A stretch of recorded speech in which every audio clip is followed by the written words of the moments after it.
নমস্কাৰ আজিৰ ভিডিঅ'টো শিক্ষক আৰু ছাত্ৰ-ছাত্ৰীৰ কাৰণে বহুতে জৰুৰী 16 ফেব্ৰুৱাৰী তাৰিখৰ পৰা আমাৰ মেট্ৰিক পৰীক্ষা আৰম্ভ হ'ব 2024 চনৰ যি মেট্ৰিক পৰীক্ষা অনুষ্ঠিত হ'ব এই মেট্ৰিক পৰীক্ষা এইবাৰ নতুন পদ্ধতিৰে অনুষ্ঠিত হ'ব এইবাৰৰ মেট্ৰিক পৰীক্ষাত এইবাৰ যি নতুন পদ্ধতি ব্যৱহাৰ কৰা হ'ব তাক লৈ এই ভিডিওটো প্ৰস্তুত কৰা হৈছে আৰু কি নতুন পদ্ধতি ব্যৱহাৰ কৰা হ'ব আৰু এই নতুন পদ্ধতিত আমি শিক্ষক ছাত্ৰ-ছাত্ৰী আৰু অভিভাৱকসকলে সেইখিনি কেনেকুৱা ধৰণে জানিব লাগিব সেই কথাখিনি আলোচনা কৰিবৰ কাৰণে চেষ্টা কৰিম প্ৰথম কথা হ'ল ইয়াৰ আগৰ বছৰৰ পৰা অৰ্থাৎ 2023 চনৰ যি মেট্ৰিক পৰীক্ষা অনুষ্ঠিত হৈছিল সেই মেট্ৰিক পৰীক্ষাৰ মানে সেই 2023 চনৰ পৰাই কুৱেশ্যন পেপাৰত এটি নতুন সংযোজন কৰা হৈছিল সেই সংযোজনটো হৈছে আমাৰ কুৱেশ্যন পেপাৰত 4খন পেপাৰত 45টা 1 নম্বৰীয়া প্ৰশ্ন সংযোজন কৰা হৈছিল ইয়াৰ আগতেও 1 নম্বৰীয়া প্ৰশ্ন আছিল কিন্তু 1 নম্বৰীয়া প্ৰশ্নৰ নিৰ্ধাৰিত তেনেকুৱা সংখ্যা ধৰি দিয়া হোৱা নাছিল কোনোবাখনত হয়তো 10টা আছিল কোনোবাখনত 20টা কোনোবাখনত 15টা তেনেকুৱা ধৰণে আছিল কিন্তু এইবাৰ কেইখনমান প্ৰশ্ন কাকত অৰ্থাৎ 4টা সাবজেক্টত বিশেষকৈ সমাজ বিজ্ঞান অংক সাধাৰণ বিজ্ঞান আৰু ইংলিশ এই 4টা সাবজেক্টত নম্বৰ ধৰি দিয়া হ'ল যে কি 45টা নম্বৰ 1 নম্বৰীয়া প্ৰশ্ন আহিব বাকি 45টা নম্বৰ ডেসক্ৰিপটিভ টাইপৰ আহিব অৰ্থাৎ লিখিব লাগিব আৰু বাকি 10 নম্বৰ তেওঁলোকৰ প্ৰকল্প বা ইন্টাৰনেল এসেসমেন্টৰ আহিব অৰ্থাৎ 90 + 10 = 100 2023 চনৰ আছিল 2024 চনত হেতু হলনি কৰি দিয়া হল আকৌ হে হলনি কৰি দি এইবাৰ কি কৰা হল যে কি এইবাৰ এই যে 45 নম্বৰ যে 1 নম্বৰীয়া যে 45 নম্বৰ আহিব এই 45 নম্বৰ এইবাৰ তেওঁলোকে লিখিবই নালাগে এইবাৰ তেওঁলোকে কি কৰিব লাগিব OMR বেস কৰি দিয়া হল OMR ত তেওঁলোকে ৰাউন্ড কৰিব লাগিব যেনেকৈ আমাৰ বিভিন্ন ধৰণৰ প্ৰতিযোগিতামূলক পৰীক্ষা বিলাকত টেটৰ পৰীক্ষাই হওক বা বিভিন্ন ধৰণৰ প্ৰতিযোগিতামূলক পৰীক্ষাই হওক বা বিভিন্ন ধৰণৰ পৰীক্ষা বিলাকত যেনেকুৱা ধৰণৰ মাল্টিপল চইচ টাইপৰ কোৱেশ্যন থাকে এটা প্ৰশ্ন 4টা উত্তৰ এটা প্ৰশ্ন 4টা উত্তৰ তেনেকুৱা ধৰণৰ প্ৰশ্নৰ উত্তৰ এবাৰ থাকিব ইংৰাজীত যদি প্ৰিপজিশন থাকে প্ৰিপজিশনটো থাকিব তাৰ বিপৰীতে 4টা উত্তৰ থাকিব ইংৰাজী যদি ডিটাৰমিনাৰ থাকে প্ৰশ্নটো থাকিলে তাৰ বিপৰীতে 4টা উত্তৰ থাকিব ইংৰাজী যদি ভয়েস চেঞ্জ থাকে ভয়েস চেঞ্জৰ বিপৰীতে 4টা উত্তৰ থাকিব তেনেকুৱা ধৰণে আহিব অৰ্থাৎ এই যে ইংৰাজী অংক বিজ্ঞান আৰু সমাজ বিজ্ঞান এই 4টা সাবজেক্টত যি 1 নম্বৰীয়া প্ৰশ্ন 45টা থাকিব এই 45টা প্ৰশ্নৰ বিপৰীতে এটা প্ৰশ্নৰ বিপৰীতে 4টা অপচন থাকিব আৰু ছাত্ৰ-ছাত্ৰীক একোখনকৈ OMR দিয়া হ'ব OMR খন মই ইতিমধ্যে দেখুৱাবৰ কাৰণে দেখুৱাব চেষ্টা কৰিম স্যাম্পল OMR খন OMR খনত তেওঁলোকে কি কৰিব লাগিব খালি তেওঁলোকে ৰাউন্ড কৰিব লাগিব অৰ্থাৎ তেওঁলোকৰ হাতত 45 নম্বৰীয়া যিখন কুৱেশ্যন পেপাৰ অৰ্থাৎ 45টা যি 1 নম্বৰীয়া কুৱেশ্যনৰ 1 নম্বৰীয়া যি 45টা প্ৰশ্ন থাকিব তাৰ কুৱেশ্যন পেপাৰখন তেওঁলোকৰ থাকিব তাৰ বিপৰীতে তেওঁলোকৰ হাতত লগে লগে তেওঁলোকৰ হাতত এখন OMR থাকিব সেই OMR খনত 45টা প্ৰশ্নৰ বিপৰীতে 45টা উত্তৰ কৰিব পৰা এখন OMR থাকিব আৰু OMR ত তেওঁলোকে ৰাউন্ড কৰিব লাগিব আৰু সেই ৰাউন্ড কৰাৰ পিছত আন এটা বহি থাকিব সেই বহিটোত তেওঁলোকে বাকি 45 নম্বৰৰ উত্তৰ লিখিব লাগিব গতিকে এই তো এবাৰ নতুন সংযোজন কৰা হৈছে গতিকে আমি শিক্ষক ছাত্ৰ-ছাত্ৰী সকলে যেহেতু 16 ফেব্ৰুৱাৰী তাৰিখৰ পৰা আমাৰ এবাৰ পৰীক্ষা অনুষ্ঠিত হ'ব এই কথাখিনি আমি তেওঁলোকক এই কথাখিনি কৈ দিব লাগিব ইতিমধ্যে বিদ্যালয় বিলাকত আমাৰ half yearly examination pre final examination বা আন বিদ্যালয় বিলাকত নিজাববীয়াকৈ যিবিলাক এক্সামিনেশন পাতিছে তাত এবিলাক তেওঁলোকক প্ৰেক্টিস কৰোৱা হৈছে তথাপিও যেহেতু তেওঁলোকে জীৱনৰ তেওঁলোকৰ ডাঙৰ পৰীক্ষা এটি দিবৰ কাৰণে তেওঁলোকে গৈ আছে এই কথাখিনি তেওঁলোকক আমি বুজাই দিয়াটো আমাৰ এটা দায়িত্ব আৰু কৰ্তব্যৰ ভিতৰতে পৰে আহকচোন এতিয়া আমাৰ এই 2024 চনত যিখন তেওঁলোকৰ OMR আহিব OMR খনত কেনেকুৱা ধৰণে ফিল আপ কৰিব লাগিব তাৰ কাৰণে সেৱা তৰফৰ পৰা কি ইনষ্ট্ৰাকচন দিয়া হৈছে বা সেই OMR খনৰ দেখিবৰ কাৰণে কেনেকুৱা ধৰণৰ হ'ব বা OMR খন আমি কেনেকুৱা ধৰণে ফিল আপ কৰিব লাগিব সেই বিষয়ে আমি অকমান জানিবৰ কাৰণে চেষ্টা কৰো OMR খনত কি ৰঙৰ চিয়াহী ব্যৱহাৰ কৰিব লাগিব অৰ্থাৎ কলমটো আমি কলা ব্যৱহাৰ কৰিম নে নীলা ব্যৱহাৰ কৰিম তাক লৈ নিৰ্দিষ্ট নিৰ্দেশনা আছে বা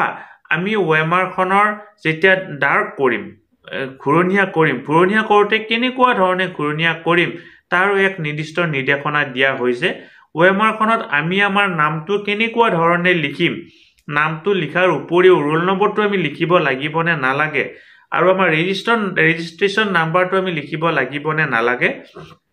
এই আটাইখিনি কথা আমি জানিবৰ কাৰণে চেষ্টা কৰিম আহকচোন আমি 2024 চনৰ যিখন OMR মেট্ৰিক পৰীক্ষাত যিখন OMR ব্যৱহাৰ হ'ব সেই OMR খন এবাৰ চাবৰ কাৰণে চেষ্টা কৰো ছটা ছাৰ-বাইদেউসকল আমাৰ ফেচবুক পেজ নলিনীকান্ত ডেকা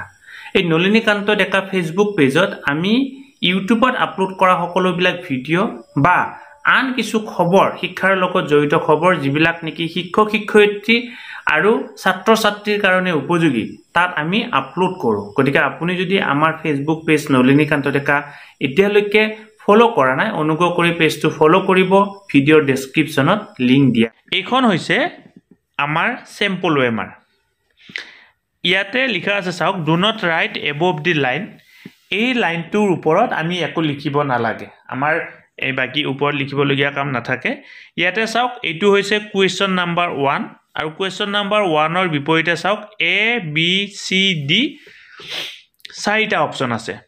তেনেকে গৈ একেবাৰে লাষ্টত চাওক ইয়াতে কুৱেশ্চন নাম্বাৰ 45 ইয়াতো অপচন চাৰিটা আছে অৰ্থাৎ আমাৰ কুৱেশ্চন নাম্বাৰ 1 ৰ পৰা 45 অৰ্থাৎ 45 টা আমাৰ অবজেক্টিভ টাইপৰ কুৱেশ্চন অৰ্থাৎ মাল্টিপল চয়েস কুৱেশ্চন অৰ্থাৎ আমাৰ এক নম্বৰীয়া কুৱেশ্চন 45 টা আহিব ছাত্ৰ বা ছাত্ৰী সকলে এই 45 টা কুৱেশ্চন কৰিব লাগিব ইয়াতে ছাত্ৰ বা ছাত্ৰী সকলক এটা পাৰ্সোনেল এই ৰিকুৱেষ্ট বা তেওঁলোকক এটা পৰামৰ্শ দিব বিচাৰো ছাত্ৰ বা ছাত্ৰী সকলৰ এনেকুৱা ধৰণৰ কথা থাকিব পাৰে কিবা কাৰণ তেওঁলোকে কোনোবাটো প্ৰশ্ন নোৱাৰিব পাৰে একো ডাঙৰ কথা নহয় কিন্তু তেওঁলোকে ইয়াতে কোনো এটা প্ৰশ্ন যাতে ব্ল্যাঙ্ক এৰি থৈ নাহে তেওঁলোকে পাৰা কেইটা কৰিলে ধৰা হল 5টা প্ৰশ্ন তেওঁলোকে একেবাৰে নোৱাৰে তেওঁলোকে নোৱাৰিলেও এৰি থৈ আহিব নালাগে কোনোবাটো নহয় কোনোবাটো ব্ল্যাঙ্ক কৰি থৈ আহক মানে এই সাৰ্কুল কৰি থৈ আহক যাতে এই পৰৱৰ্তী পৰ্যায়ত কি হয় কিবা কাৰণত তেওঁলোকৰ ভাগ্য ভাল থাকিলে হয়তো তেওঁ হেইটোত নম্বৰ পাবও পাৰে যেহেতু তেওঁ পাৰায়ে নাই নম্বৰ নাপালেও কথা নাই কিন্তু যদি ভাগ্য ভাল থাকে তেওঁ নম্বৰ পাবও পাৰে গতিকে ব্ল্যাঙ্ক এৰি থৈ আহিব নালাগে কিবা নহয় কিবা ডাৰ্ক কৰি থৈ আহক এইটো হৈছে এই 1 নম্বৰৰ পৰা 45 লৈকে আহিল তাৰ পিছত চাওক ইয়াতে এটা নিৰ্দেশনাটো কি দিছে বৃত্তবোৰ সম্পূৰ্ণকৈ কলা কৰিবলৈ কেৱল মাত্ৰ নীলা অথবা কলা ৰঙৰ বল পেন ব্যৱহাৰ কৰিব পাৰিব ছাত্ৰ ছাত্ৰীয়ে নীলা ৰঙো ব্যৱহাৰ কৰিব পাৰিব কলাও ব্যৱহাৰ কৰিব পাৰিব কিন্তু জেল পেন নহয় বল পেন ব্যৱহাৰ কৰিব পাৰিব প্ৰতিটো প্ৰশ্নৰ উত্তৰৰ বিপৰীতে মাত্ৰ এটাকৈ বৃত্তহে কলা কৰিব পাৰিব অৰ্থাৎ A B C D চাৰিটা অপচন আছে ছাত্ৰ বা ছাত্ৰী সকলে A B C D এই চাৰিটাৰ ভিতৰত এটাহে ৰাউন্ড কৰিব পাৰিব চাৰিটা ৰাউন্ড কৰিব নোৱাৰিব উত্তৰ এবাৰ চূড়ান্ত হিচাপে কলা কৰি দিয়াৰ পাছত কোনো ধৰণৰ সালসলনি কৰিবলৈ দিয়া নহব অৰ্থাৎ হোৱাইটনাৰ ইউজ কৰিব নোৱাৰিব ধৰা হল A টো ৰাউন্ড কৰিলে তাৰ পিছত গম পালে যে উত্তৰটো B হে হয় তেওঁ আৰু B টোত ৰাউন্ড কৰিব পিছত নোৱাৰিব কোনো ধৰণৰ খচৰা কাৰ্যৰ বাবে OMR পৃষ্ঠাটো ব্যৱহাৰ কৰিব নোৱাৰিব অৰ্থাৎ ৰাফ ওয়াৰ্ক অংক এটা কৰি চাব লাগে কিবা কৰিব লাগে তেনেকুৱা ধৰণৰ অৰ্থাৎ OMR খনত কোনো ধৰণৰ ৰাফ ওয়াৰ্ক কৰিব নোৱাৰিব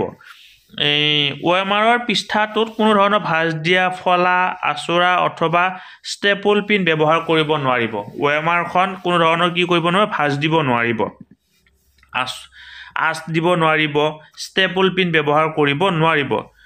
প্ৰতিটো প্ৰশ্নৰ বিপৰীতে নিৰ্দিষ্ট এটাকৈ